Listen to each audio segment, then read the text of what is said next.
talked about the semi. All right, a big heavy truck driving down the road. That will be a lot harder to stop, and it's a lot harder to get going than, say, you on your bike. All right? So the idea is that regular inertia, don't copy this down yet, objects in motion want to keep moving, objects at rest want to stay at rest. Right? If something is spinning now, though, the same thing will be applied to spinning. So, we talked about the baseball. You throw a baseball out in space. It's going to keep moving forever, right? Same thing applies for spinning. If I got something spinning out in space, it would keep spinning forever. It would never stop. So the first thing is that objects rotating tend to stay rotating. An object spinning will keep spinning forever. I don't want to make people feel bad when they see me working out. Okay, now, the other part for inertia was what we talked about with a semi. With a big truck, it's going to be a lot harder for a big truck to be stopped or to get going than you on your bicycle. So the idea was that the more mass you had, the more inertia, right? So again, a reminder, which you don't copy down the reminder, the greater the mass, the greater inertia. The same thing can be applied for rotation, okay? If I'm rotating by myself, here we go. That's pretty easy to do. If I add mass, it'll be a little bit tougher to do. But the idea is that with rotation, with most of the things that you've already learned, like I said, you're going to add radius to it.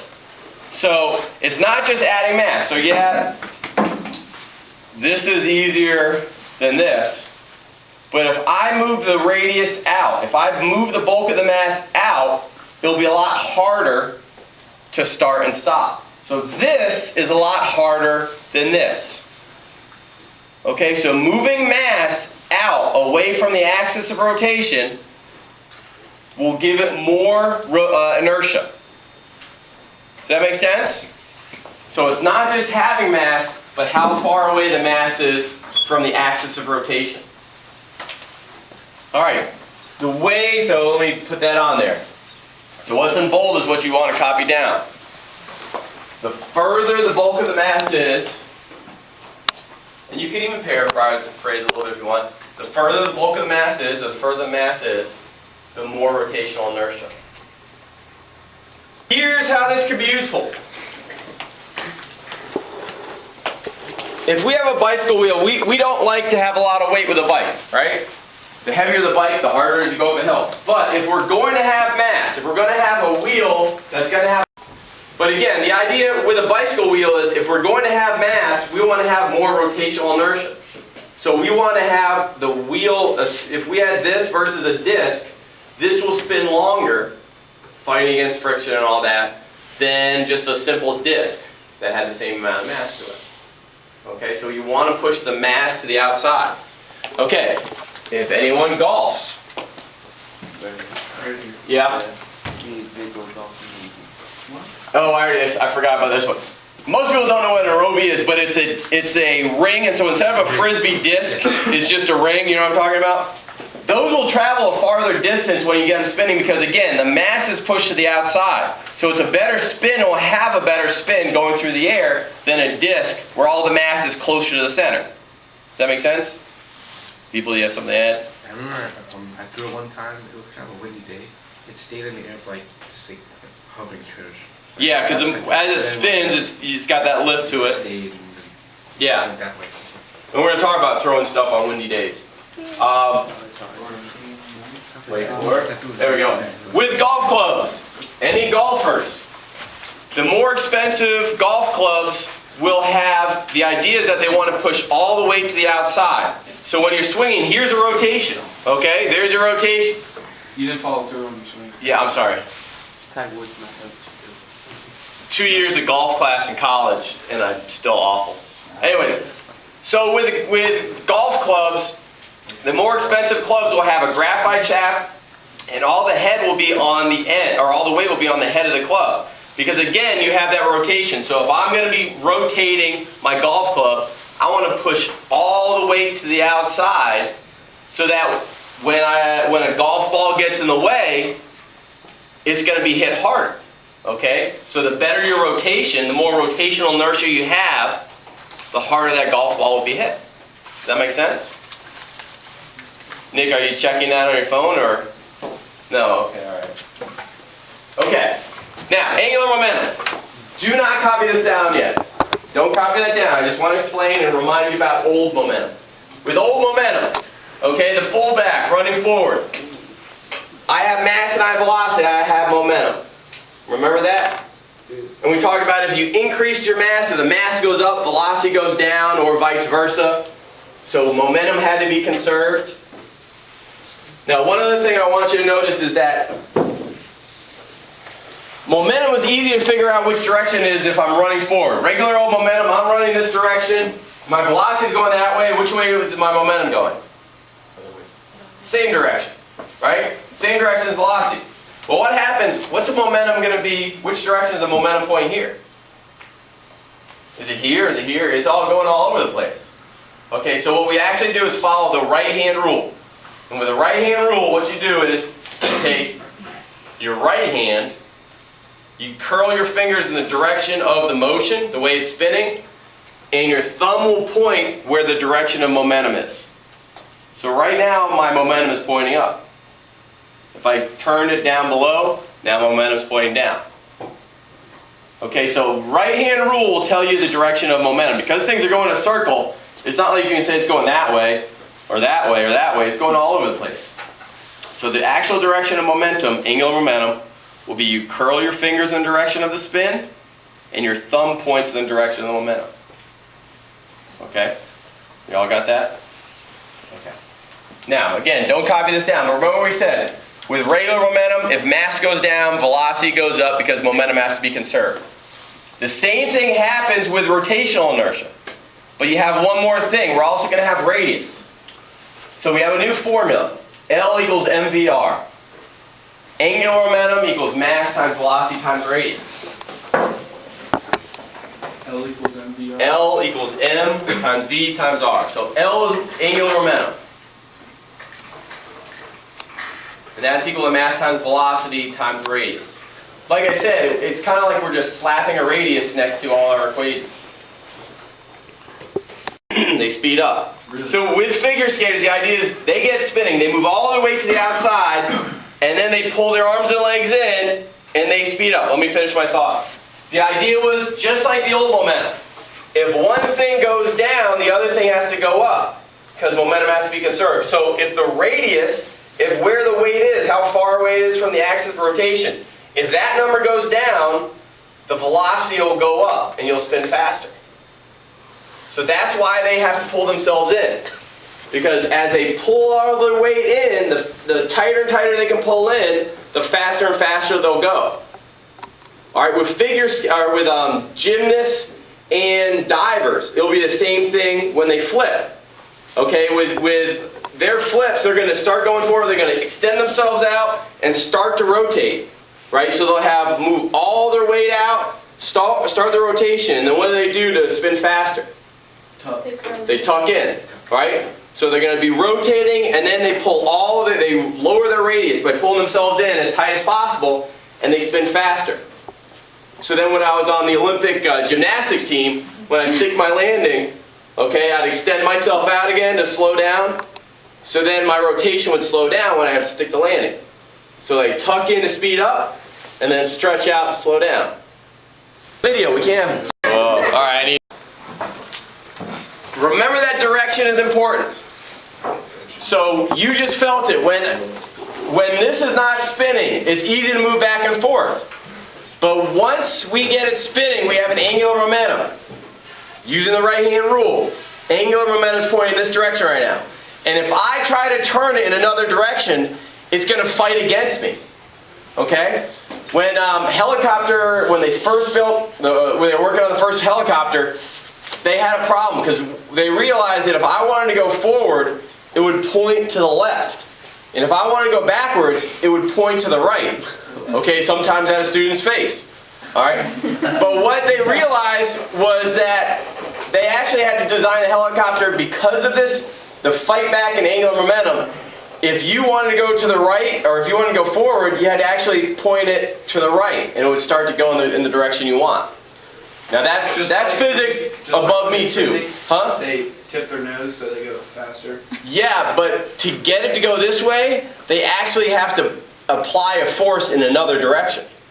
Because what's happening is, if I'm doing this, and I apply a force forward, it goes to the left. If I apply a force backwards, it wants to go to the right. But if you go to the right... So it's all mixed up. Okay, so they had to change all the computer circuitry to say when you push forward, it'll actually go forward. Yep. The fullback running forward wants to keep going this direction. So it's going to be a lot harder. The more momentum he has, the harder it will be to change his direction from somebody else. Okay? So when something's spinning, it wants to keep pointing in the same direction. So when you were riding a bike and you learned how to ride a bike for the first time, you'll notice that your parents were holding from the back, got you going, and once you were moving, they let go. It wasn't because it was a psychological thing. That's not why it's easier to balance. It's because of what we just saw. Okay? When something's spinning, it's a lot easier to stay up. So they had to get you going before they could let go, and you notice that you had the stability. Okay? That's why it's easier to balance when you're moving. Huh? I didn't ride a bike, I rode a unicycle. Oh, great. I was a gifted child. I bet. Yes, sir. Will, you have a question? Oh, I thought you had your hand up. Okay. Now, throwing a football with a spiral. Oh yeah.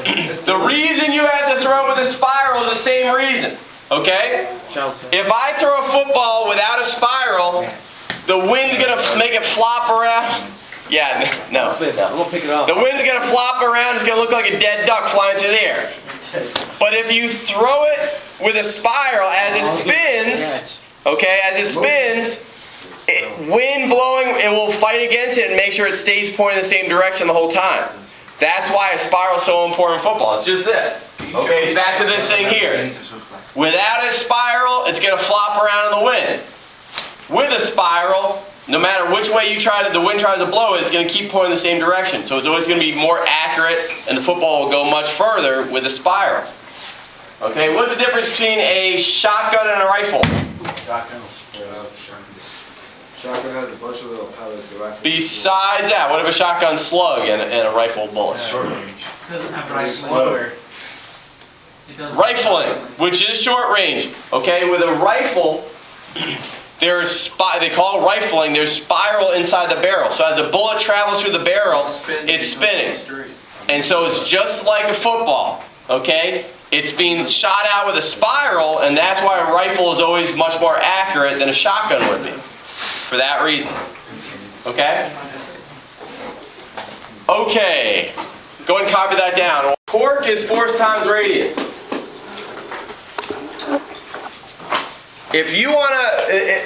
Torque is a lot like force, where if force is to get something moving, torque is to get something rotating. Okay? So it's not just how much you push, but where you push. If I'm going to apply a force here, I'm not going to have much torque. If I apply a force here, I'm going to have more torque, because the radius is bigger. That's why we don't have doorknobs in the middle of the door. Okay? If I'm going to open a door, here, if I apply a force but a small amount of radius, okay, the hinge is your axis of rotation. If I apply a force here, it's going to be a lot harder to open that door. Okay? If I apply the same force with a much bigger radius, the door opens up much easier. Does that make sense? So force times radius. Yeah, if somebody was there, that would have stopped. Yeah, someone was. Okay. If I apply the force here, there's not a lot of torque because the radius is small. Bigger radius, more torque. Does that make sense? Yeah. Okay? The units are Newton meters. Now, here are other ways to use torque. Yes, mechanics, we'll talk about that in a second. First up, my physics teacher in high school told me about this. He said, if you want to really look good, and you're in the airport, tell your wife, you know what, I'll carry that other suitcase for you. And you offer to carry both suitcases. Because it makes you look good, but really, Aye. Thank you. There's torque on your body right now. My back will have to fight to keep myself upright. But if you have two, You balance it. Exactly. Because there's torque here. If I have torque on the other side, it keeps me balanced. And believe it or not, it's easier to walk through the airport with two suitcases than one. And in fact, you'll notice also that if one suitcase was lighter than the other, okay, let's say one suitcase is lighter, what you'll actually notice you do is you'll hold the lighter one out a little bit further. You'll increase the radius of the lighter one so that they still have the same torque. So that when you walk out, you'll notice you have this lighter one further out, and it's because it actually helps you balance out. Yes, ma'am? Just use one with wheels. That would help. That would help. We people right there. that's what lazy people. Yeah. Yeah, we. Okay. Now, okay, cars, we have the torque wrench, right? And what do they use for a torque wrench? Torque. What do they use for a torque wrench, people? Foot pounds. Foot pounds.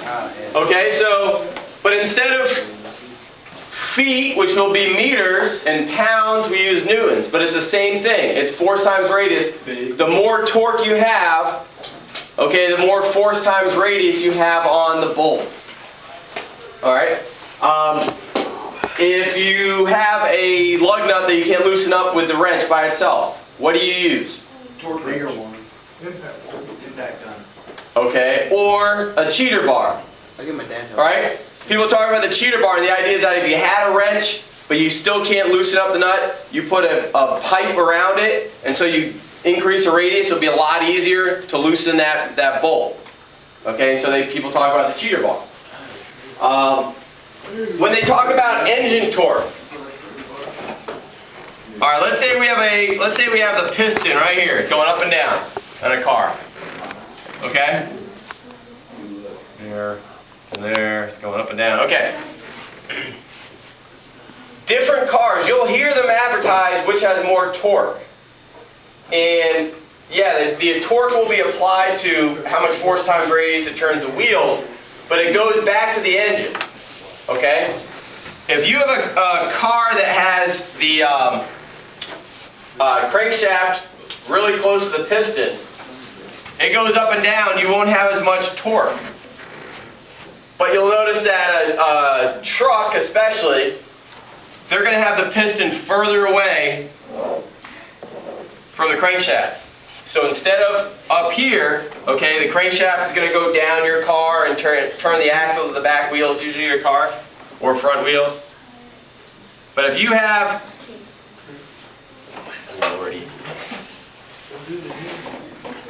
the further away the piston is from the crankshaft spinning, the more torque the truck will have. And the easier it will be to pull heavy loads. Does that make sense? Okay? Okay. Now we're going to talk about wrestling, and I won't be able to driver that we actually have Phillips heads, and we still have. I always thought, when I was growing up, I would see the Phillips head. It was like, well, that's a new one. Why do we still have the old one? Kind of thing. Where the flathead, the slotted is. Why do we use that anymore? Because with the Phillips head, you can use a drill gun, a screw gun, and it's a lot faster. Where a slotted, you can't use with a drill. It's boring, it's slower. But there's really a reason behind it. When you use a screw gun and Phillips head, it's a lot easier to strip the screws out. Right? When you drill through it really fast, you can strip them out. But with a slotted screwdriver, it's a lot slower, which obviously helps, but there's actually more torque. If there's something that you need to tighten and it needs to have a lot of torque and stay there for a long time, you'll notice that those will have the flathead or slotted head screws. Because they want that, you might not think that that's a big difference. Okay, but even this is probably exaggerated how big it is. Sometimes the Phillips head will be a little bit wider or a little bit narrower. Okay, but that's going to be a lot more torque if you can have a bigger radius. So that little difference, you'll notice that's why we still have flathead screws, because they're actually better for something that you won't be able to use a drill to do it, but it's something that'll be nice and tight, and it'll keep a lot of torque. Okay.